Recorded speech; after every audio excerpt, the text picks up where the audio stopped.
Boa noite, turma. Tudo bem? Turma, hoje nós vamos continuar aí nossa análise de circuitos elétricos trifásicos desbalanceados e desequilibrados.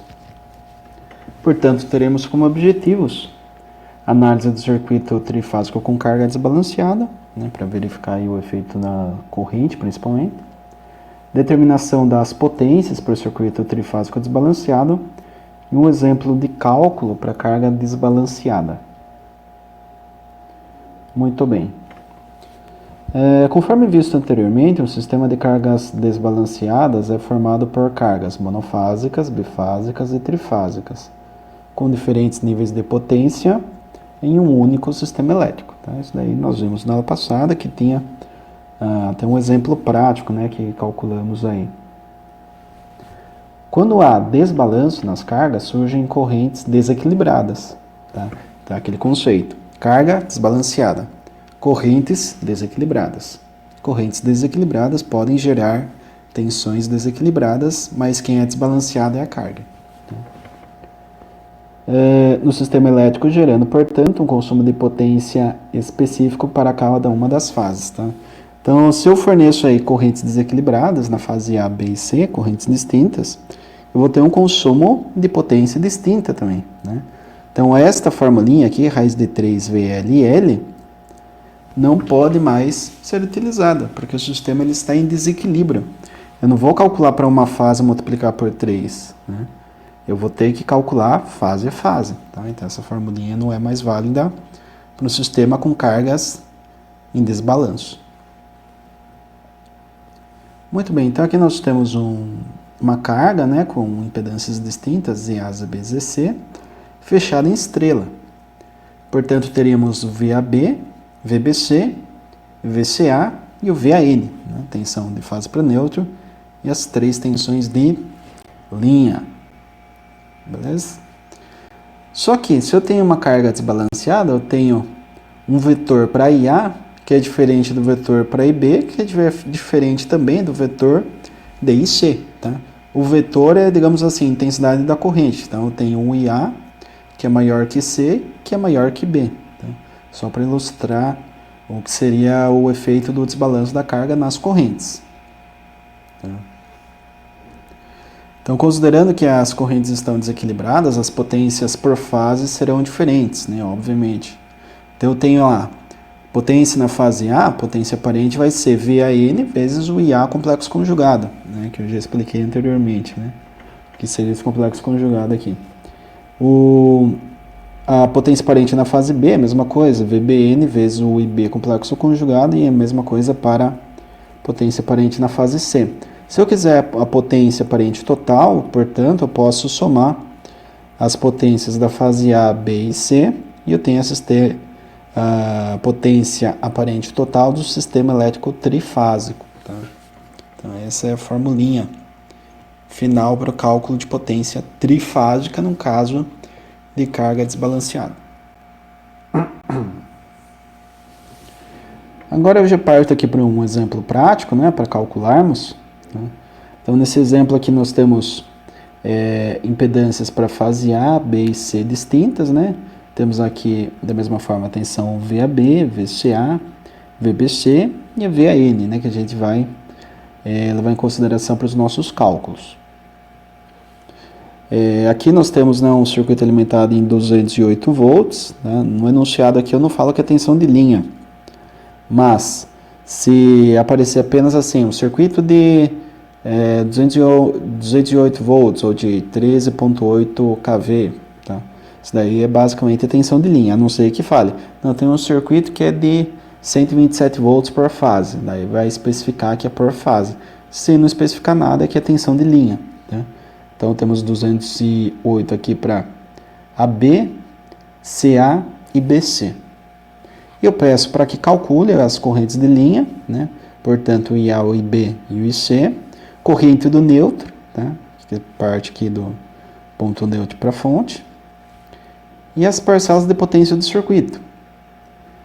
Então, calculando aí as correntes inicialmente, nós temos que o sistema ele é de sequência positiva, assim como a grande maioria, Então, nós temos que a tensão de linha, a tensão de fase raiz de 3 com ângulo de mais 30 graus. As tensões de linha no gerador foram passadas. É 208 na fase 0, 208 e menos 120, 208 e mais 120 ou menos 240, que é a mesma coisa, né? Então, tensões de fase para esse exemplo será basicamente pegar essa formulinha aqui de cima, né? Mexer na fórmula para isolar o que seria a tensão de fase, que para nós é VAN igual a VAB dividido por raiz de 3 com ângulo de menos 30. VAB eu já tenho, eu substituo aqui os dados e chego que VAN vale 120 com ângulo de menos 30. Se eu tenho VAN, tenho VBN e tenho VCN. Basta considerar o mesmo módulo e defasar em 120. Então, eu pego aqui esse menos 30, subtraio em 120, tenho menos 150. Pego esse menos 30, somo aqui com mais 120, tenho mais 90. Agora, para o cálculo da corrente na fase A, nós temos que a impedância tem um módulo em uma certa fase, né? Aqui nós temos a impedância no exercício no formato retangular, 10/J10. Calculando a impedância, temos 14,14 com ângulo de 45 graus na forma polar, né? Aqui é retangular e polar. E tendo na forma polar, eu posso fazer uma divisão, né? Divisão e multiplicação, forma polar, soma e subtração retangular. VAN dividido pela impedância da fase A, 120 com ângulo de menos 30, dividido por 14,14 com ângulo de 45, que é a impedância. Fazendo essa continha, chegamos que a corrente na fase A é 8,49 com ângulo de menos 75 amperes. Então é isso daqui que nós temos. Agora, partimos da mesma forma que fizemos na fase A, partimos para o cálculo na fase B, C e no neutro. Tá? Então, na fase B, mesma definição, impedância na forma retangular dada no exercício é 12/J12. Convertendo para polar, 16,97 com ângulo de 45, né, ohms. Faço a divisão, tensão na fase B, né, que é VBN, seria 120 com ângulo de 150, dividido por 16,97 com ângulo de 45.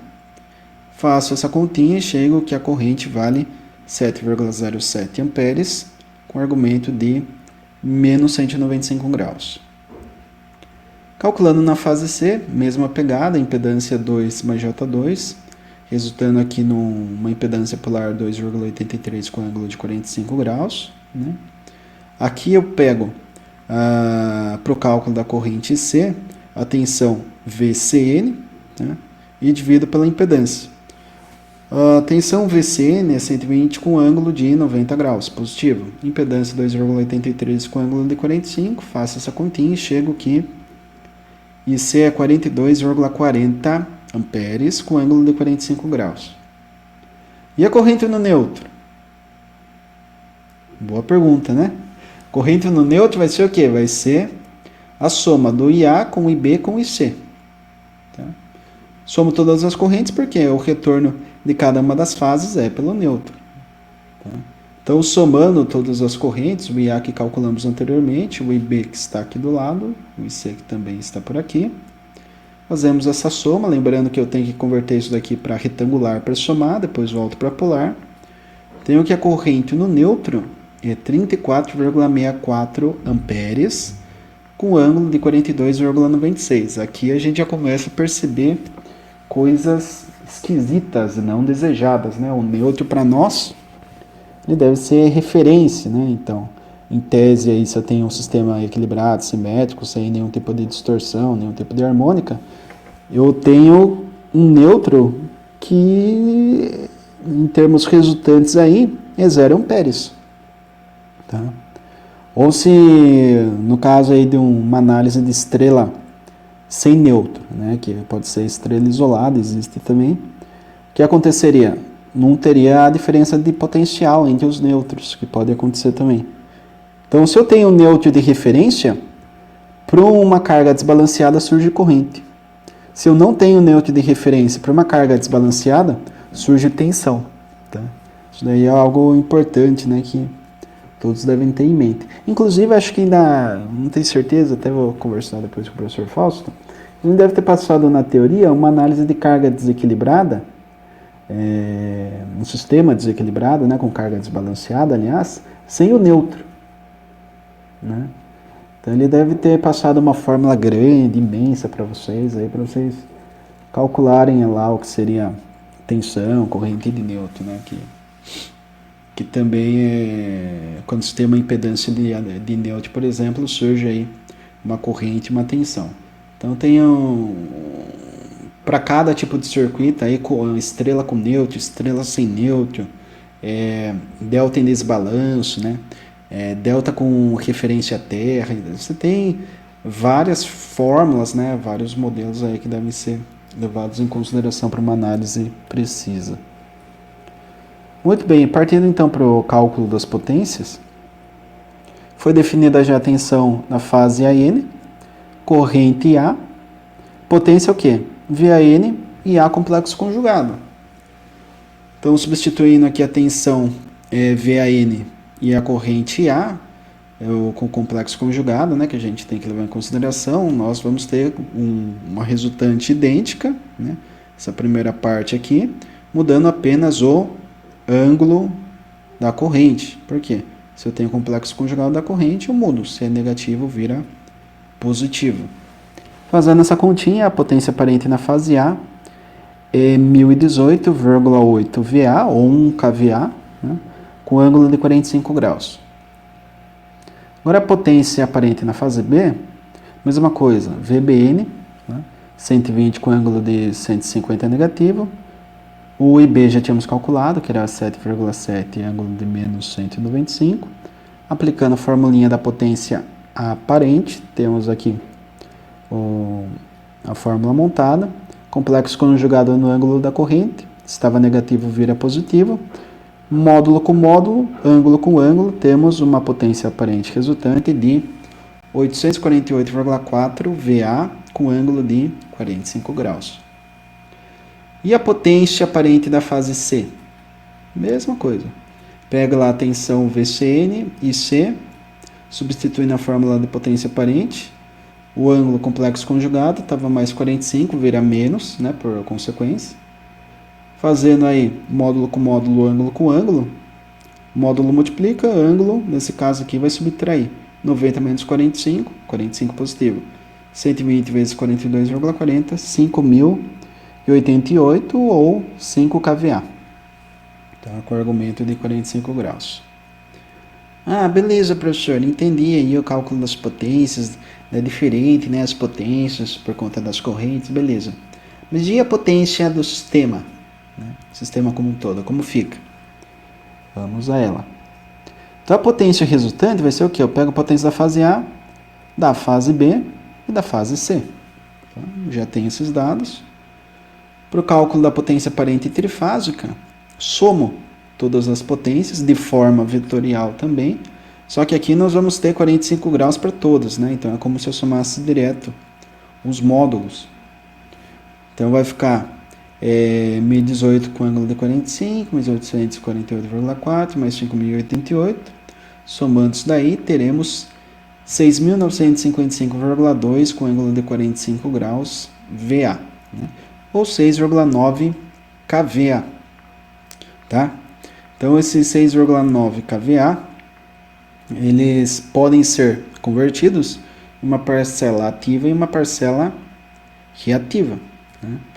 Então, nós temos aqui a parte real e a parte imaginária. Perceba que é idêntica por estar trabalhando aqui com ângulo de 45 graus. Né? Em 45 graus, a parte real é igual à parte imaginária. Só que a parte real, ela é referente à potência ativa, aquilo que gera calor, aquilo que gera, por exemplo, no motor, torque, velocidade, né?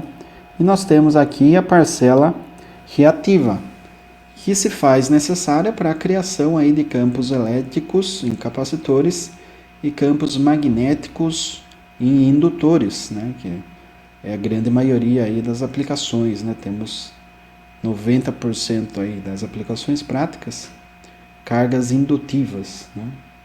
Então, VAR aqui. Esses 4,9 kVAR eles são necessários para que uma carga indutiva funcione. Assim como esses 4,9 kW também são necessários aí para que o equipamento forneça a energia da forma conveniente, né? Se vai ser convertida aí em força em alguma máquina, se vai ser convertida em velocidade, luz, né? Calor, enfim. Tudo que é convertido para um fenômeno físico real, tá? Que se transforma em força, que se transforma, como eu falei aí, luz, calor, né? É potência dada em watts. O VAR é aquela parcela necessária para que o sistema funcione, né?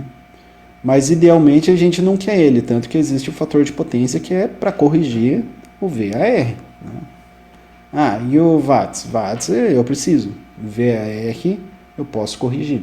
Tá? Que já comentei também em aulas anteriores, né? Muito bem, turma. A aula de hoje é isso aí. Eu agradeço a atenção de todos mais uma vez. Se alguém ficar com alguma dúvida, né, algum questionamento aí que não entendeu direito, pode mandar mensagem no Teams, né, no chat da turma, pode mandar foto, pode mandar áudio, o que vocês preferirem aí, para que a gente possa ter um diálogo e sanar todas as dúvidas que possam surgir aí. Certo, turma? Agradeço a todos mais uma vez. Bons estudos. Até!